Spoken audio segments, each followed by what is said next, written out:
Kami perlukan keajaiban, kami butuhkan sentuhan tangan-Mu. Kami tak dapat berjalan sendiri, kami perlu Kau Tuhan. Lagu ini adalah sebuah lagu pengakuan tentang tidak bisa berjalan sendiri dan kita memerlukan pertolongan Tuhan.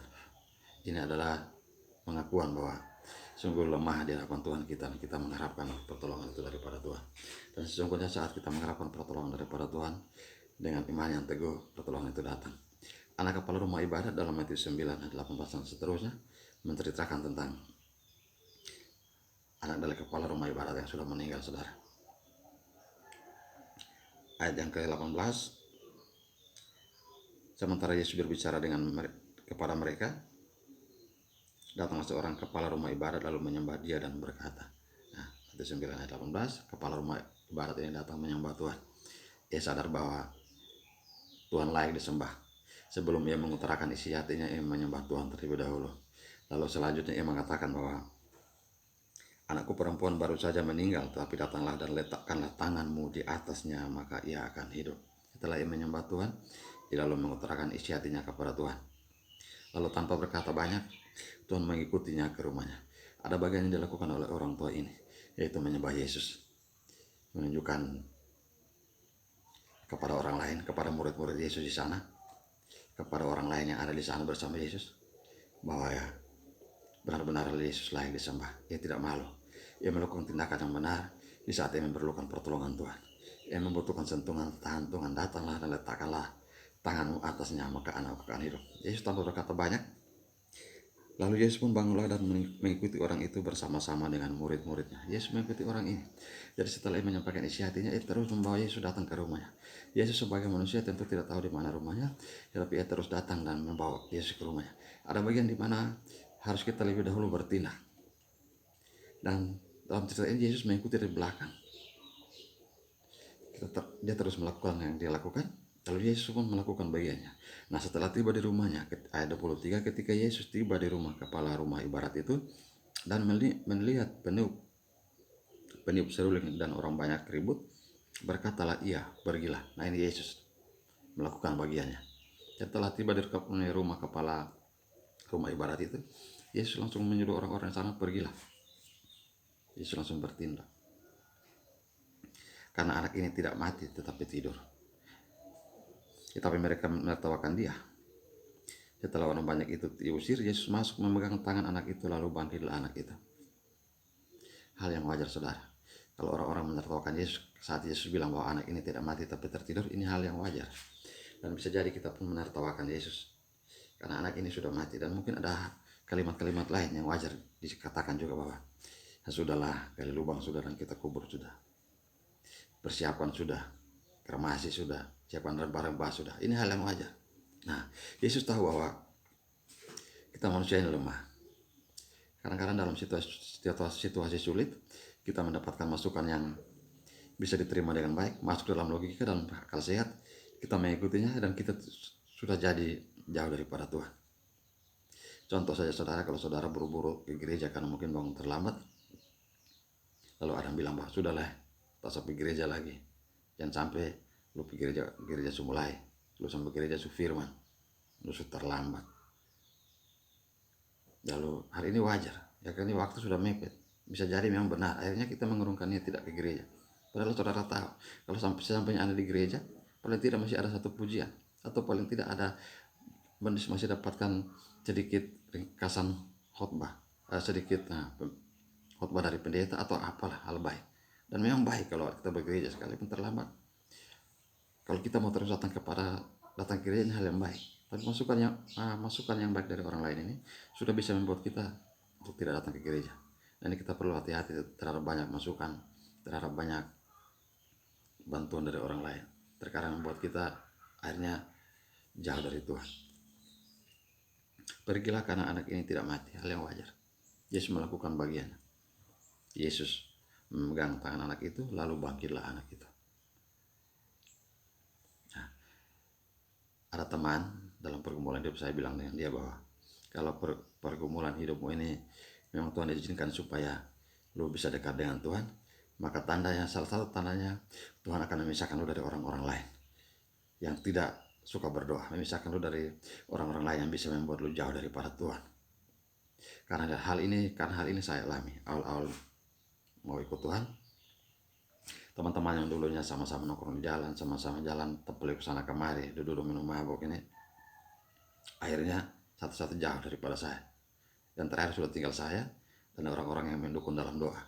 Jadi sudah tidak ada cara lain lagi selain berdoa sendiri dan meminta untuk didoakan oleh orang-orang yang juga percaya kepada Tuhan. Nah, ini ada bagian yang Tuhan lakukan. Kadang-kadang kita tidak paham karena kita dipisahkan dari orang lain. Tapi di sana karena Tuhan ingin supaya kita tidak lemah iman, tapi kita tetap teguh iman. Kita tetap bilang kepada Tuhan bahwa datang dan letakkanlah tanganmu atasnya, maka ia akan hidup. Kita akan terus bilang kepada Tuhan bahwa kami percaya kepada Tuhan. Biarlah yang lain meninggalkan kami, tapi asalkan Tuhan tidak meninggalkan kami percaya kami akan dipulihkan. Nah, hal berbeda terjadi dengan perempuan yang sakit pendarahan ini. Terkadang dalam pergumulan hidup tidak perlu orang lain tahu. Karena katanya dalam hatinya, asal jamah saja jubahnya aku akan sembuh. Jadi ia hanya berkata dalam hati. Kalau yang tadi ia berbicara terbuka kepada Tuhan, kepala rumah ibadat. Kalau perempuan ini ia hanya berkata dalam hati, asal jamah jubahnya aku akan sembuh. Terkadang dalam pergumulan hidup orang lain tidak perlu tahu pergumulan kita. Diam-diam kita datang kepada Tuhan berdoa. Diam-diam kita minta pertolongannya, minta tuntunannya. Dan di sana tetap Tuhan bertindak. Karena masih sama ceritanya saudara. Kalau banyak orang tahu persoalannya kita, belum tentu yang tahu persoalannya kita semua orang ini mendukung kita untuk supaya kita terlepas, terbebas dari persoalan yang hidup. Bahkan mungkin yang lain mencibir, atau yang lain yang tidak percaya, yang lain yang ada orang lain yang juga tidak senang dengan kita akan tambah mengutuki kita. Maka oleh karena itu hati-hatilah menceritakan persoalan kita kepada orang lain juga saudara. Tidak perlu banyak yang tahu. Orang-orang yang sepaham dengan kita saja, yang percaya kepada Tuhan saja yang perlu untuk tahu. Tapi kalau sudah terlanjur banyak orang lain tahu, tidak mengapa, Tuhan tetap bertindak. Tuhan tahu bagaimana caranya memisahkan kita daripada orang-orang yang membuat kita akan jauh dari Tuhan. Asalkan pertama tetap kita datang dan menyembahnya. Bukan hanya menginginkan mujizatnya, tapi bagaimana kita menyembahnya. Ada bagiannya Tuhan yang tidak perlu kita kasih tahu kepada Tuhan. Tuhan, usir dong dulu tidak punya nyanyian dan pujian dan punya tangisan bikin beta pusing. Sana perlu. Dengan sendiri Tuhan bertindak, Tuhan mengusir mereka. Lalu Tuhan melakukan tugasnya dan ada pertolongan Tuhan di sana. Ini sudah hal yang tidak mungkin. Orang ini sudah mati, tapi terlalu mungkin dan ajaib bagi Tuhan untuk menghidupkan orang ini. Karena nafas hidup kita di tangan Tuhan. Jadi semua kita juga jangan terlalu macam-macam. Nafas di tangan Tuhan. Yang sampai Bapak Tuhan ramah sedikit, nah, Anda mulai on off, nafas tagak maju mundur. Jadi menyembah Tuhan yang benar, yang lebih-lebih juga. Begitu. Nah, jadi persoalan hidup itu kalau tidak perlu banyak orang lain tahu, tapi perlu juga orang lain tahu untuk mendoakan. Maka hati-hatilah untuk kita berceritakan pergumulan hidup kita, persoalan hidup kita kepada orang lain.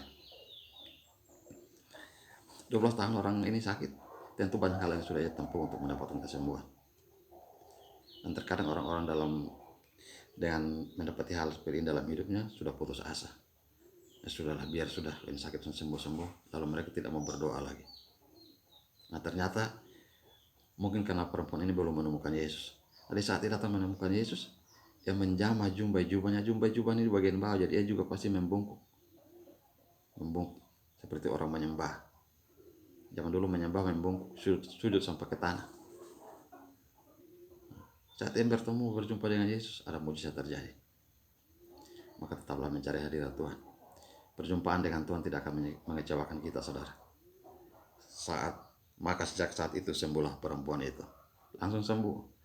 Sana perlu sumber, sana perlu tabib lagi, sana perlu dokter lagi. Karena segala dokter, tabib itu Yesus Kristus yang punya kuasa di atas segalanya. Langsung bertindak. Tuhan bilang, teguhkanlah hatimu, hai anakku. Teguhkan hati kita saudara-saudara dalam pergumulan hidup. Datanglah menyembah Tuhan. Lakukan bagiannya kita. Kita harus bertindak. Tuhan pun akan bertindak karena Ia mengasihi kita. Kami perlukan keajaiban. Kami butuhkan sentuhan tangan-Mu. Kami tak dapat berjalan sendiri. Kami perlu Kau Tuhan. Kami perlu Kau Tuhan. Selamat pagi saudara-saudara. Tetaplah menyembah Tuhan. Kita memerlukannya. Tak usah malu, Tuhan menolong kita tentunya. Salam.